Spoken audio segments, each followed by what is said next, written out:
लेकिन एक सेकंड, ओ भाई ये क्या है? पहचाना मुझे? আরে গাইস গাইস ତମେମାନେ ଭାବୁଥିବ ଯେ ଡଗେଶ ଭାଇ କ'ଣ ବାଘ ଗେଟଅପ୍ ନେଇକି କୁଆଡ଼େ ଯାଉଛନ୍ତି ନା ନା ଇଏ ବାଳ ତଳସାଇ ଛୁଆମାନଙ୍କ ଯୋଗୁରୁ ନା ଟିକେ ଶାନ୍ତିରେ ବଞ୍ଚି ହେବନି। ମୁଁ ମାନେ ଜଷ୍ଟ ଅଇଁଠା ପତ୍ର ଚାଟି ଚୁଟାକି ଆସିକି ଶୋଇଛି, ନିଦ ଭାଙ୍ଗିଲା ବେଳକୁ ଦେଖିଲା ବେଳକୁ ଇଏ ଶଳା ମାନେ ମୋତେ ବାଘ ଗେଟଅପ୍ରେ ପୁରା ରଙ୍ଗ ଫଙ୍ଗ ମାରିକି ପୁରା ଚିକଣ କରିଦେଇଛନ୍ତି। ମୁଁ ଆଉ କିସ କରିବି, ବାଘ ତ କରିଦେଇ ସାରିଲେନି। ବାଧ୍ୟ ହେଇକି ଯେତେବେଳେ ଘରକୁ ଗନି, ଘର ପହଞ୍ଚିଲା ବେଳକୁ ମୋ ମାଇପ ମୋତେ ଦେଖିକି ଲୁଗା ଫୁଗା ଟାକିକି ଦୌଡ଼ୁଛି, କହୁଛି ବଞ୍ଚାଅ ବଞ୍ଚାଅ, ବାଘ ଆସିଲା ମୋ ଗାଣ୍ଡି ମାରିଦେବ।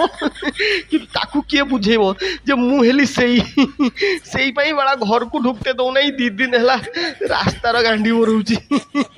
ଏଇ କିଏ ଅଛ ଟିକେ ମୋତେ ଟିକେ ସାହାଯ୍ୟ କର, ଏଇ ଟିକେ ପାଣି ଫାଣି ମାରିକି ମୋତେ ଟିକେ ଗଧେଇ ଦିଅ। ଗଧେଇକି ଯାଇକି ମୋ ମାଇପକୁ କୁହ ମୁଁ ବାଘ ନୁହେଁ, ମୁଁ ହେଲି ଡଗେଶ, ଯିଏ ତାର ଗାଣ୍ଡି ମାରି କରିଦିଅ ସବୁ ଶେଷ। ପ୍ଲିଜ୍ ତମ ଗୁଡ଼ ଧରୁଛି, ମୋତେ ଗଧେଇକି ଟିକେ ଡଗେଶ କରିଦିଅ।